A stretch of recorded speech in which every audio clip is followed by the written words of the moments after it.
नमस्कार,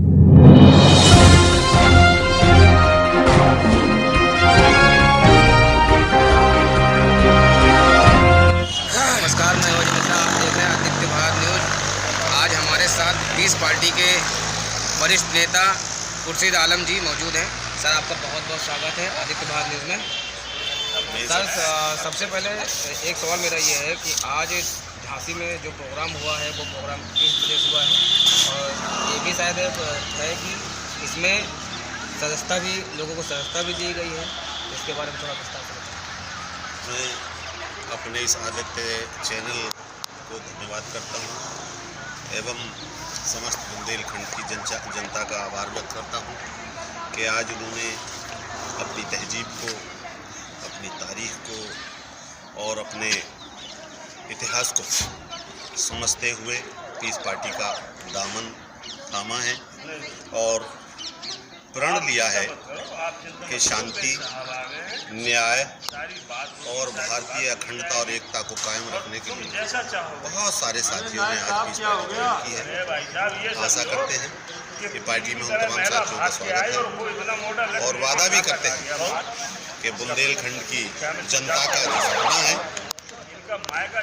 हर कीमत पर, चाहे सड़कों का संघर्ष हो, चाहे दिल्ली और लखनऊ का संघर्ष हो, लेकिन जब तक बुंदेलखंड की जनता का ये सपना साकार नहीं हो जाता तब तक पीस पार्टी और पीस पार्टी का एक कार्यकर्ता इस सपने को साकार करने में अपनी अहम पीस पार्टी, जैसे आपने बताया, पीस पार्टी के जो राष्ट्रीय अध्यक्ष है डॉक्टर अयूब खान जी, वो किसानों के समर्थन में अब तक आगे क्यों नज़र नहीं आ रहे हैं, या हैं या नहीं हैं?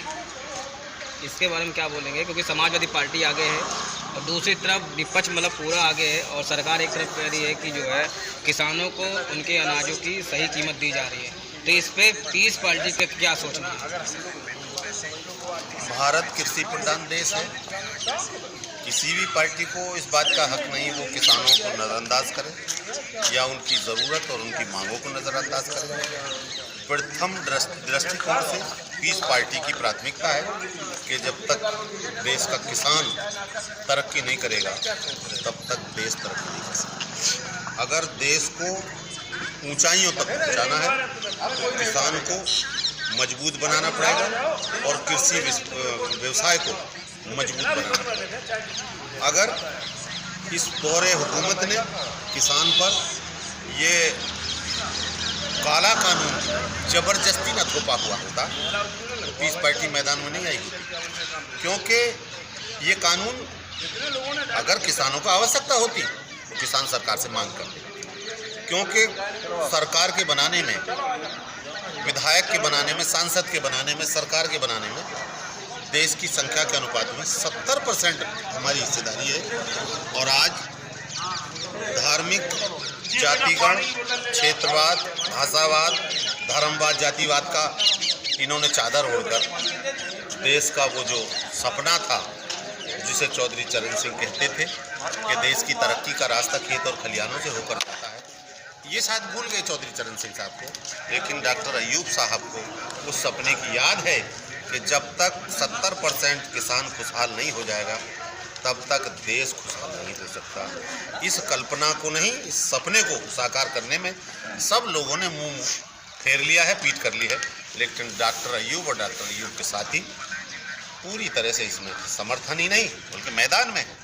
और इस लड़ाई को बुंदेलखंड वासियों ने समर्थन देकर साबित भी कर दिया है कि हम छोटे छोटे प्रदेशों का विभाजन और किसान की उन्नति और किसान के सर पर जो कर्जा है, हमारी ये भी मांग है कि जिनकी आर्थिक हालत ख़राब है उनकी जांच की जाए और पूरे का पूरा कर्जा उनका माफ़ कर दिया, क्योंकि आज उनके किसानों के नलकूपों की बिजली की दरें, कमज़ोर ग्रामीण लोगों के बिल की दरें आसमान छू गई हैं।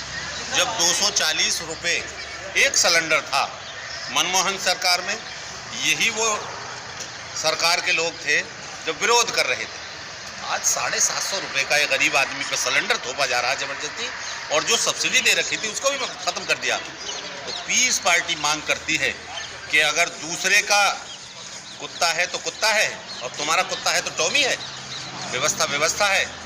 भारत का जन जन अब जागरण अभियान चलेगा पीस पार्टी का, और प्रत्येक धर्मों में, जातियों में, वर्गों में, वर्णों में, समुदायों में, तमाम पढ़े लिखे और गैर पढ़े लिखे लोगों में एकता करना, प्यार कायम करना, ये प्राथमिकता है पीस पार्टी की।